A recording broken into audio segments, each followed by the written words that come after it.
అన్ని రకాల వస్త్రాలపై up to 70% discount. Hero Raviteja గురించి చాలా మందికి ఒక విషయం తెలియదు. కెరీర్ లో ఎన్ని ఫ్లాపులు వస్తున్నా సరే కొత్త వారికి డైరెక్టర్ గా అవకాశం ఇవ్వడంలో రవితేజ ఎప్పుడూ ముందుంటాడు.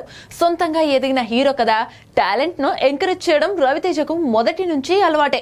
అందుకే కాబోలు ఆయన లిస్ట్ లో ఫ్లాప్లే ఎక్కువగా ఉంటాయి.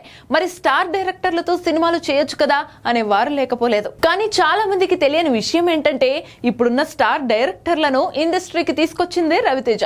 అందులో చూసుకుంటే గోపీచంద్ మల్లినేని, బాబీ, బోయపాటి శ్రీను, హరీష్ శంకర్, శ్రీను వైట్ల లాంటి స్టార్ డైరెక్టర్లకు ఫస్ట్ అవకాశం ఇచ్చిందే రవితేజ. మరి ఇప్పుడు ఆ స్టార్ డైరెక్టర్లకు ఏమైంది, ఎందుకు రవితేజతో సినిమాలు చేయట్లేదు అని అంటున్నారు రవితేజ ఫ్యాన్స్. పైన చెప్పిన ఏ డైరెక్టర్ కూడా ఇప్పుడు రవితేజతో సినిమాలు చేయట్లేదు. వాళ్ళ కష్టంతోనే వాళ్ళు స్టార్ డైరెక్టర్లు అయి ఉండొచ్చు. కానీ వాళ్లకు ఫస్ట్ ఛాన్స్ ఇచ్చి లైఫ్ ఇచ్చింది రవితేజనే కదా, మరి ఆయన్ను ఎందుకు మర్చిపోయారు అని ఫ్యాన్స్ అడుగుతున్నారు. రవితేజ పరిచయం చేసిన డైరెక్టర్లు ఇప్పుడు స్టార్ హీరోలతో సినిమాలు చేసేందుకు వారి వెంట పడుతున్నారు. కానీ రవితేజతో మరో సినిమా చేయలేదు వీరు. రవితేజ అడగట్లేదా లేదంటే వీరు పట్టించుకోవట్లేదా అనేది తెలియదు.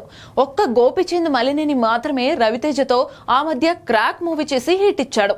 ఇప్పుడు ఈ డైరెక్టర్లు మంచి ఫామ్ లో ఉన్నారు కాబట్టి రవితేజతో సినిమాలు చేసి హిట్లు ఇవ్వాలని కోరుతున్నారు ఆయన ఫ్యాన్స్.